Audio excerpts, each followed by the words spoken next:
राधे राधे। आशा करती हूँ कि आप सभी लोग खुश होंगे, स्वस्थ होंगे, मस्त होंगे। जय भोलेनाथ। सोमवार है।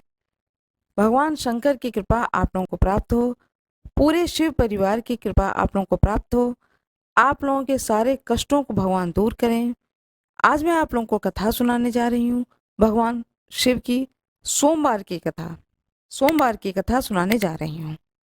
जितनी देर कथा सुने उतनी देर तक हाथ में, दाहिने हाथ में साबुत चावल और थोड़े फूल उसे जरूर रखें। कथा पूर्ण होने के बाद में उसे भगवान शंकर के ऊपर अर्पित कर दें। एक साहूकार था जो भगवान शिव का अनन्य भक्त था। उसके पास धन धान्य किसी भी चीज की कमी नहीं थी, लेकिन उसकी कोई संतान नहीं थी और वह इसी कामना को लेकर के रोज शिवजी के मंदिर जाकर दीपक जलाता था। साथ में भगवान शंकर की बड़े ही भक्तिभाव पूर्वक पूजा करता था। उसके इस भक्तिभाव को देखकर एक दिन माता पार्वती ने शिव जी से कहा कि हे प्रभु, यह साहूकार आपका अनन्य भक्त है।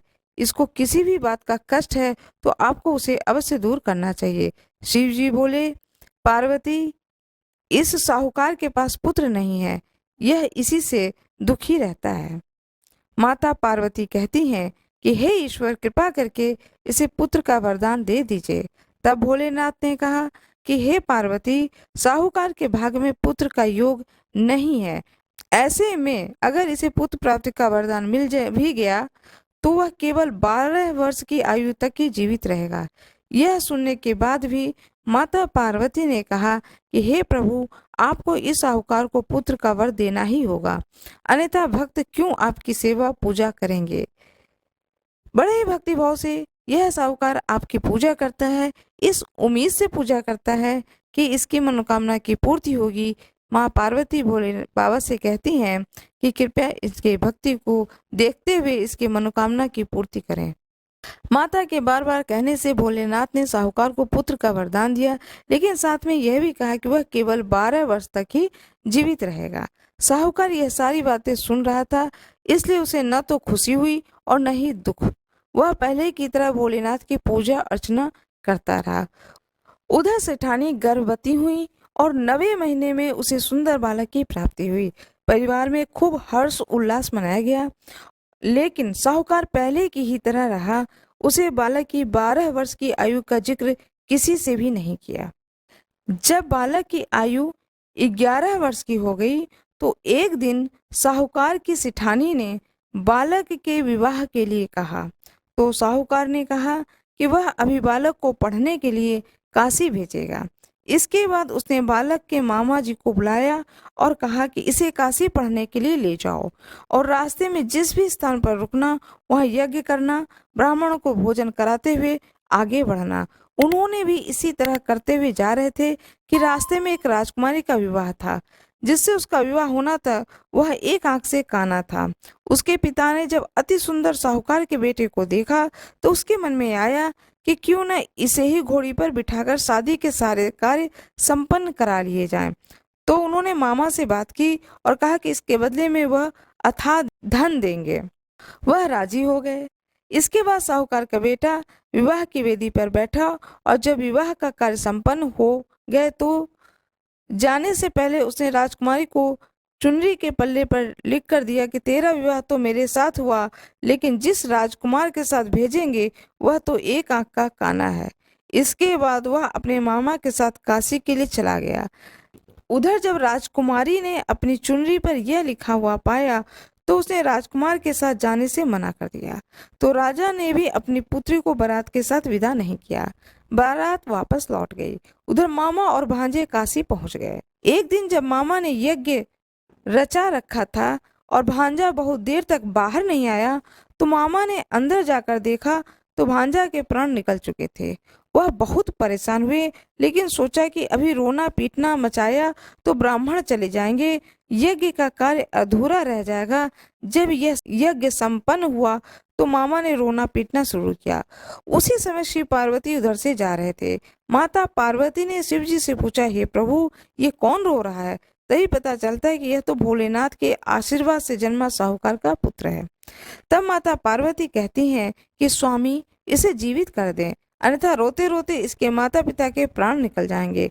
तब भोलेनाथ ने कहा कि हे पार्वती, इसकी आयु तो इतनी ही थी, वह भोग चुका है। लेकिन माता के बार बार आग्रह करने पर भोलेनाथ ने उसे जीवित कर दिया और लड़का ओम नमः शिवाय करते हुए जी उठा। मामा भांजे दोनों ने ईश्वर को धन्यवाद दिया और अपनी नगरी की ओर लौटे। रास्ते में वही नगर पड़ा और राजकुमारी ने उन्हें पहचान लिया। तब राजा ने राजकुमारी को साहूकार के बेटे के साथ बहुत सारे धन धान्य के साथ विदा किया। उधर साहूकार और उसकी पत्नी घर के छत पर बैठे थे। उन्होंने यह प्रण कर रखा था कि यदि उनका पुत्र सकुशल न लौटा तो वह छत से कूदकर अपने प्राण त्याग देंगे। तभी लड़के के मामा ने आकर साहूकार के बेटे और बहू के आने का समाचार सुनाया, लेकिन वह नहीं माने। तो मामा ने शपथ पूर्वक कहा। तब तो दोनों का विश्वास हो गया और दोनों अपने बेटे बहू का स्वागत किए। उसी रात साहूकार को स्वप्न में शिव जी ने दर्शन दिया और कहा कि तुम्हारे पूजन से मैं प्रसन्न हुआ हूँ। इसी प्रकार जो भी व्यक्ति कथा को पढ़ेगा और सुनेगा, उसके समस्त दुख दूर हो जाएंगे और मनोवांछित सभी कामनाओं की पूर्ति होगी। ओम नमः शिवाय। इस प्रकार से यह सोमवार की कथा की समाप्ति होती है। भगवान शिव की कथा पूर्ण हुई। अब भगवान शंकर की स्तुति करें। जो भी स्तुति आपको आती हो वह स्तुति करें। नमामि स्मीशान, लिंगा अष्टकम, जो भी स्तुति आती है उस स्तुति का पाठ करें। कर्पूर गौरम करुणावतारम, यह स्तुति करें। इसके बाद भगवान शंकर के पूर्ण मनोभाव से ध्यान लगा करके बड़े भावपूर्ण तरीके से आरती करें। गणेश जी की पहले आरती करें, फिर भगवान शंकर की आरती करें, माता पार्वती को आरती करें, पूरे शिव परिवार की आरती करें।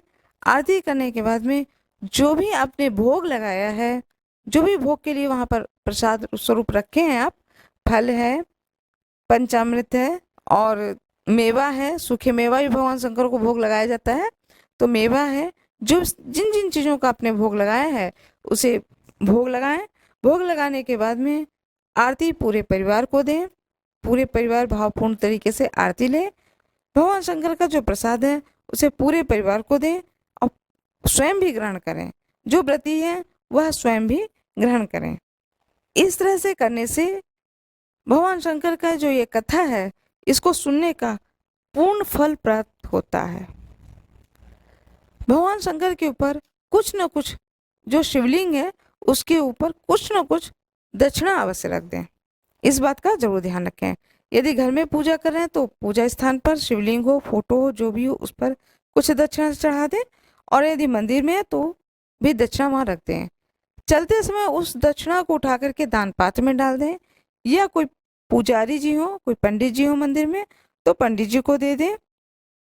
इस तरह से कुछ न कुछ दान अवश्य निकालें। पूरी पूजा समाप्त होने के बाद में भगवान शंकर से क्षमा प्रार्थना अवश्य करें। देखिए, हम सभी लोग मानव हैं, इंसान हैं, हमसे बहुत सारी गलतियां होती हैं और छोटी छोटी गलतियां बहुत सारी हो जाती हैं जाने अनजाने में। इसलिए क्षमा प्रार्थना अवश्य पढ़ें। यदि क्षमा प्रार्थना आपको नहीं याद है तो आप हृदय से हाथ जोड़ करके खड़े हो जाएं भगवान शंकर के सामने। अपनी मनोकामना को बताएं कि हे ईश्वर, मेरा ये मनोकामना है, इसकी पूर्ति करें। जो भी आपकी मनोकामना हो उसे बोलें। उसके बाद में क्षमा मांगे भगवान से कि मेरे पूजा करने में जो भी त्रुटि रह गई हो, जो भी मुझसे गलती हो गई हो, हे प्रभु, हे करुणानिधान, आप तो दया के सागर हो और मैं एक मनुष्य हूँ, मेरी उस गलती को अवश्य क्षमा करें। इस तरह से विनीत भाव से भगवान से क्षमा मांगे। जितनी देर कथा सुने उतनी देर तक हाथ में, दाहिने हाथ में साबुत चावल और थोड़े फूल उसे जरूर रखें।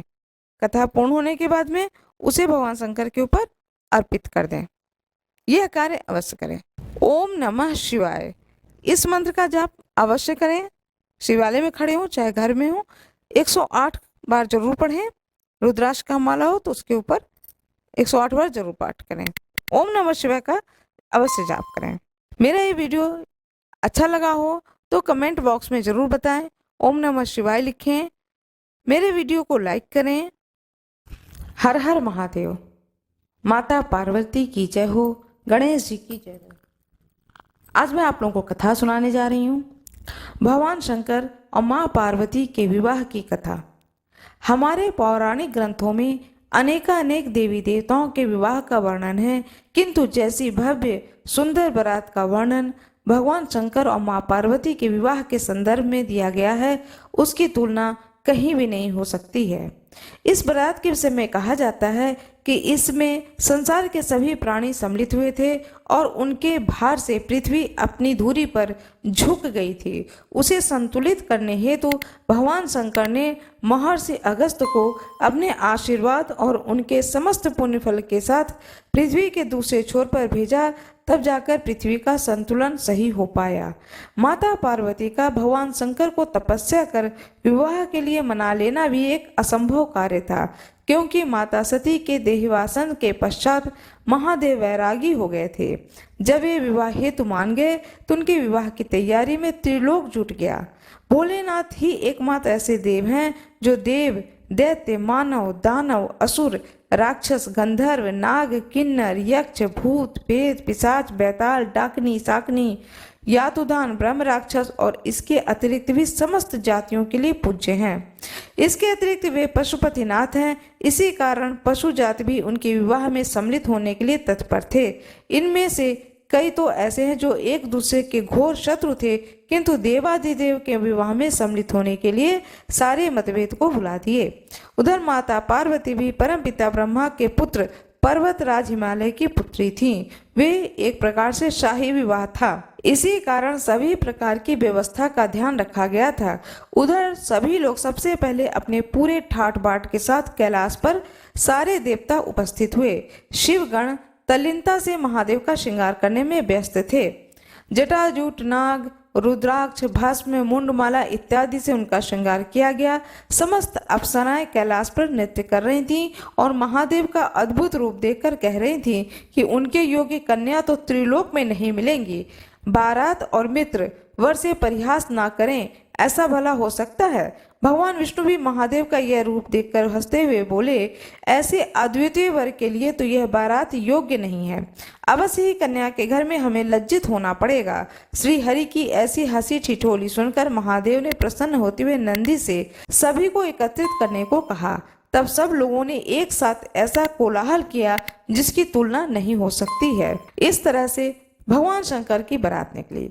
तुलसीदास जी लिखते हैं रामचरितमानस में कि बहुत ही सुंदर वर्णन किया है। कोई मुखहीन विपुल मुख काहूं, बिनु पद कर कोई बहु पद बाहूं, विपुल नयन कोई नयन विहीना, रिष्ट पुष्ट कोई अति तन कीना। इस बारात में कोई बिना मुख का था, किसी के बहुत मुख थे। कोई बिना हाथ पैर का था तो किसी के बहुत सारे हाथ पैर थे। किसी की बहुत सी आंखें थीं तो किसी की आंख नहीं थी। कोई बहुत ही मोटा ताजा था तो कोई बहुत ही दुबला पतला था। सभी देवी देवता अपने अपने वाहनों के साथ में बारात के साथ निकले।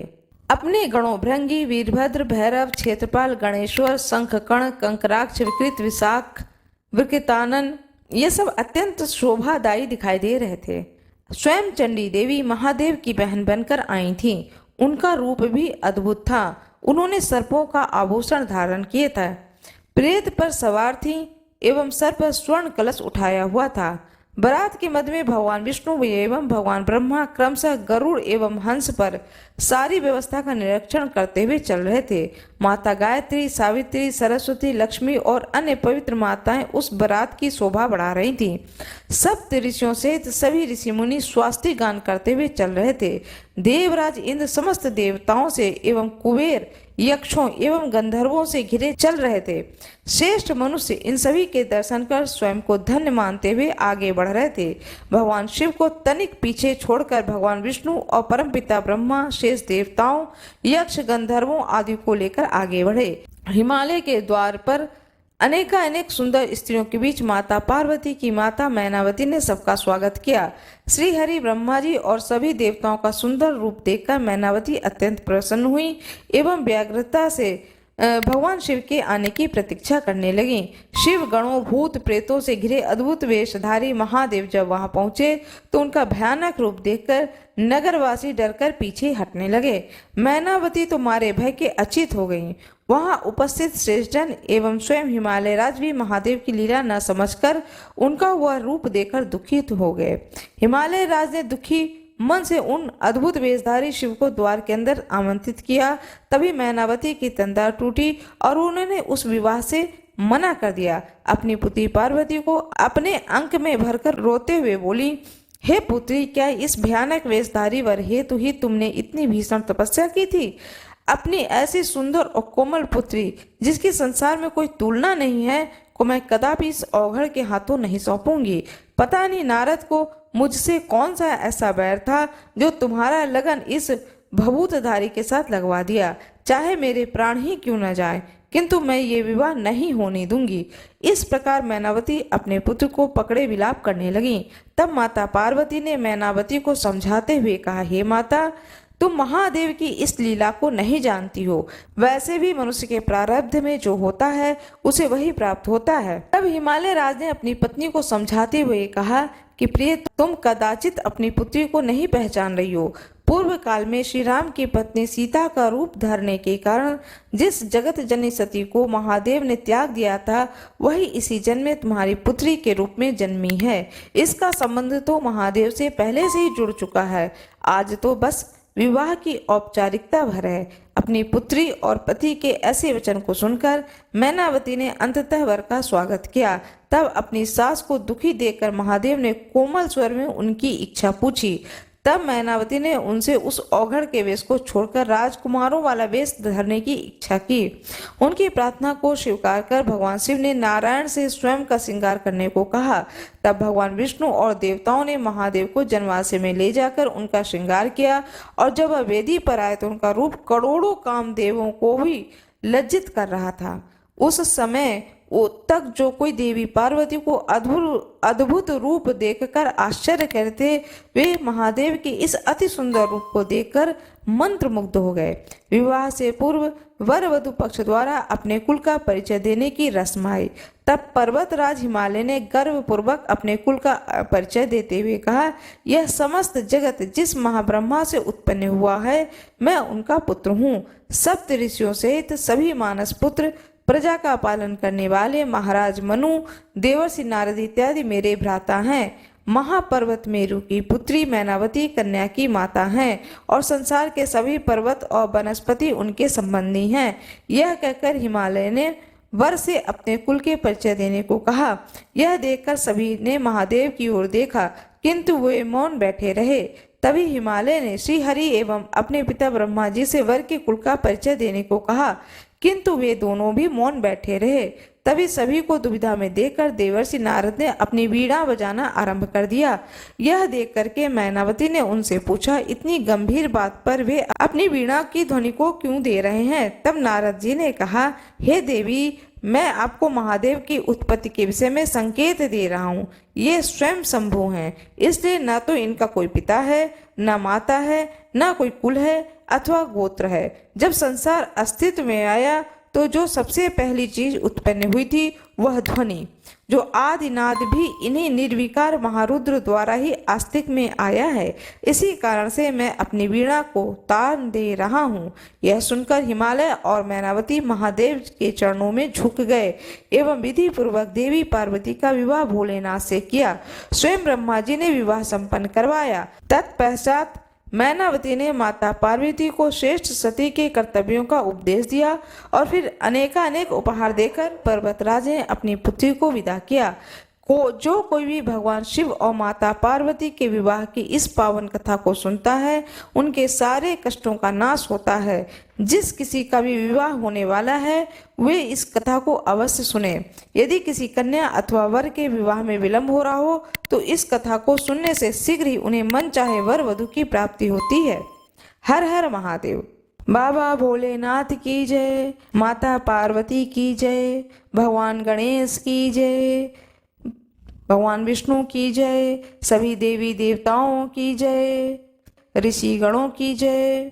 भगवान श्री गणेश जी की कथा कहानी का वर्णन अनेक ग्रंथों में मिलता है। श्री गणेश जी ने कई लीलाएं ऐसी की हैं जो श्री कृष्ण की लीलाओं से मिलती जुलती है। इन लीलाओं का वर्णन गणेश पुराण, शिव पुराण, ब्रह्मवैवर्त पुराण में मिलता है। श्री गणेश का पूर्ण जीवन ही रोचक घटनाओं से भरा पड़ा है और इसी में से एक है कि आखिर क्यों श्री गणेश जी की पूजा पर तुलसी अर्पित नहीं की जाती है। भगवान गणेश तथा तुलसी जी की कथा। प्रायः पूजा अर्चना में भगवान को तुलसी चढ़ाना बहुत पवित्र माना जाता है। व्यवहारिक दृष्टि से भी तुलसी को औषधीय गुणों वाला पौधा माना जाता है, किंतु भगवान गणेश जी की पूजा में पवित्र तुलसी का प्रयोग निषेध माना गया है। इस संबंध में एक पौराणिक गणेश जी की कथा है। एक बार श्री गणेश गंगा के किनारे तप कर रहे थे, तभी विवाह की इच्छा से तीर्थ यात्रा पर निकली देवी तुलसी वहां पहुंची। वह श्री गणेश के रूप पर मोहित हो गईं। तुलसी जी ने विवाह की इच्छा से उनका ध्यान भंग किया। तब भगवान श्री गणेश ने तुलसी द्वारा तप भंग करने को अशुभ बताया और तुलसी की मनसा जानकर स्वयं को ब्रह्मचारी बताकर उनके विवाह के प्रस्ताव को नकार दिया। इस बात से दुखी तुलसी जी ने श्री गणेश जी को 2 विवाह होने का श्राप दिया। श्री गणेश ने भी तुलसी जी को श्राप दे दिया कि तुम्हारी संतान असुर होगी। एक राक्षस की मां होने का श्राप सुनकर तुलसी जी ने श्री गणेश जी से माफी मांगी। तब श्री गणेश जी ने तुलसी जी से कहा, तुम्हारी संतान शंखचूर्ण राक्षस होगा, किंतु फिर तुम भगवान विष्णु और श्री कृष्ण को प्रिय होने के साथ ही कलयुग में जगत के लिए जीवन और मोक्ष देने वाली होगी। पर मेरी पूजा में तुलसी चढ़ाना शुभ नहीं माना जाएगा। तब से ही भगवान श्री गणेश जी की पूजा में तुलसी वर्जित मानी गई हैं। हर हर महादेव। बाबा भोलेनाथ की जय, माता पार्वती की जय, भगवान गणेश की जय, भगवान विष्णु की जय, सभी देवी देवताओं की जय। श्री महालक्ष्मी व्रत कथा। आज मैं आप लोगों को कथा सुनाने जा रही हूँ, महालक्ष्मी व्रत कथा। यह व्रत कथा जितने दिन तक आप लक्ष्मी जी की पूजा करें, पूरे 16 दिन की, तो नित्य प्रति इस कथा को सुने। पूरे 16 दिन लगातार इस कथा को अवश्य सुने। इस कथा को सुनने से घर की दुख और दरिद्रता दूर होती है। कहते हैं यह दरिद्रता नाशक कथा है। इस कथा को सुनने से घर में सुख, संपत्ति और ऐश्वर्य की प्राप्ति होती है। हाथ में पुष्प और चावल ले लें। यह व्रत भाद्रपद के शुक्ल पक्ष की अष्टमी तिथि को आरंभ करके आश्विन मास के कृष्ण पक्ष की अष्टमी को समापन किया जाता है। व्रत कथा। एक समय की बात है, महर्षि द्वैपायन व्यास जी हस्तिनापुर आए।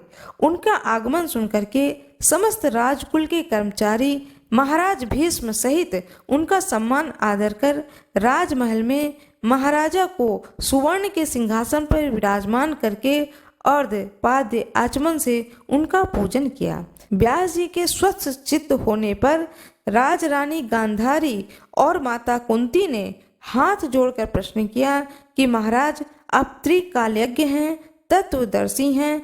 आपसे हमारी प्रार्थना है कि स्त्रियों को कोई ऐसा व्रत, सरल पूजन बताइए जिससे हमारी राज्य लक्ष्मी, सुख, पुत्र, पौत्र, परिवार सदा सुखी रहे। इतना सुनकर व्यास जी ने कहा कि हम ऐसे व्रत का उल्लेख कर रहे हैं जिससे सदा लक्ष्मी जी स्थिर होकर के निवास करती हैं उस स्थान पर और सुख प्रदान करेंगी। यह श्री महालक्ष्मी व्रत जिसका पूजन प्रतिवर्ष आश्विन, जिसे कि क्वार का महीना भी कहा जाता है, कृष्ण पक्ष की अष्टमी को माना जाता है।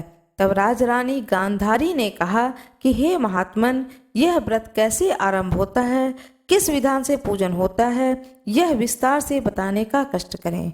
तब महर्षि जी ने कहा कि भाद्रपद शुक्ल पक्ष की अष्टमी के दिन सुबह व्रत का मन में संकल्प कर किसी जलाशय में जाकर स्नान कर स्वच्छ वस्त्र पहनकर ताजी दुर्वा से महालक्ष्मी जी को जल का तर्पण देकर प्रणाम करना चाहिए। फिर घर आकर शुद्ध 16 धागों का एक गंडा बनाकर प्रतिदिन एक गांठ लगानी चाहिए। इस प्रकार 16 दिन की 16 गांठ का एक गंडा तैयार कर आश्विन माह की कृष्ण पक्ष की अष्टमी को व्रत रखकर मंडप बनाकर चंदोबा तानकर उसके नीचे माटी के हाथी पर महालक्ष्मी की मूर्ति स्थापित कर तरह तरह की पुष्प मालाओं से लक्ष्मी जी व हाथी का पूजन करके कई पकवान एवं सुवासित पदार्थों का नैवेद्य समर्पण करें।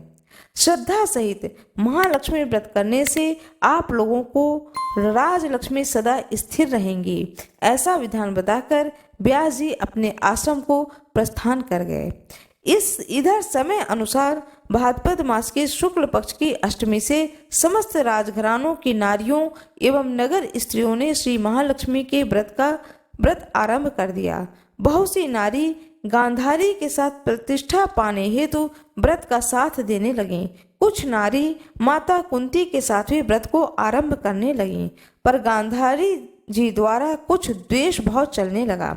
ऐसा होते होते 15 दिन व्रत के समाप्त होकर 16वां दिन आश्विन कृष्ण पक्ष की अष्टमी का दिन आ गया।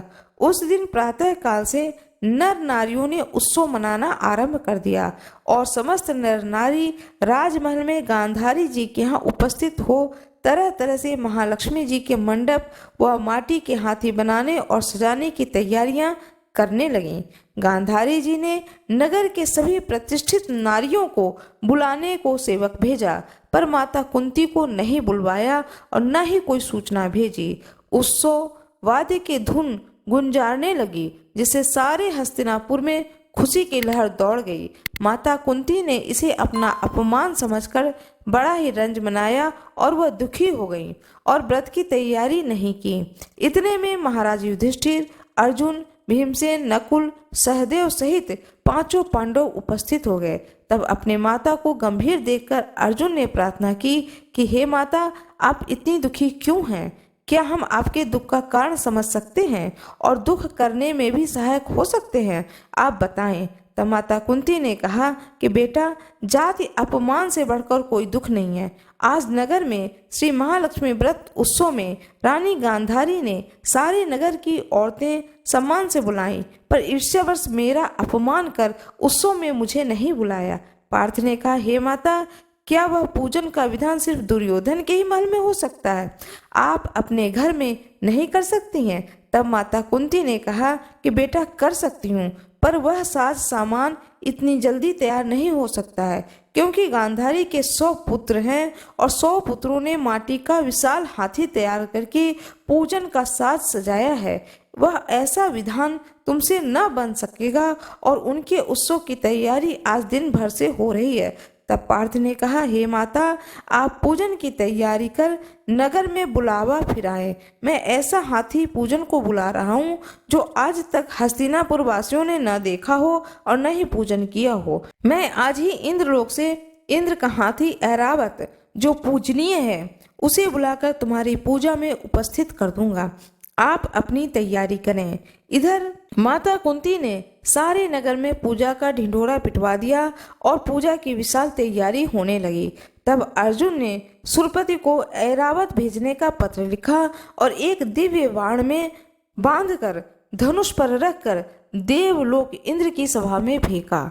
इंद्र ने बाण से पत्र निकालकर पढ़ा तो आश्चर्य से अर्जुन को लिखा कि हे पांडु कुमार, ऐरावत तो भेज दूंगा, पर वह इतनी जल्दी स्वर्ग से कैसे उतर सकता है? तुम इसका उत्तर शीघ्र ही लिखो। पत्र पाकर अर्जुन ने पत्र में बाणों का रास्ता बना के हाथी उतारने की बात लिखकर पत्र वापस कर दिया। इंद्र ने मातली सारथी को आज्ञा दी कि वह हाथी को पूर्ण रूप से सजाकर हस्तिनापुर में उतारने का प्रबंध करो। महावत ने तरह तरह के साज सामान से ऐरावत को सजाया। देवलोक की अंबर झूल डाली गई। सुवर्ण की पालकी रत्न जड़ित कलशों से बांधी गई। माथे पर रत्न जड़ित जाली सजाई गई। पैरों में घुंघरू सुवर्ण मणियां बांधी गईं, जिसकी चकाचौंध पर मानव जाति की आंखें नहीं ठहर सकती थीं।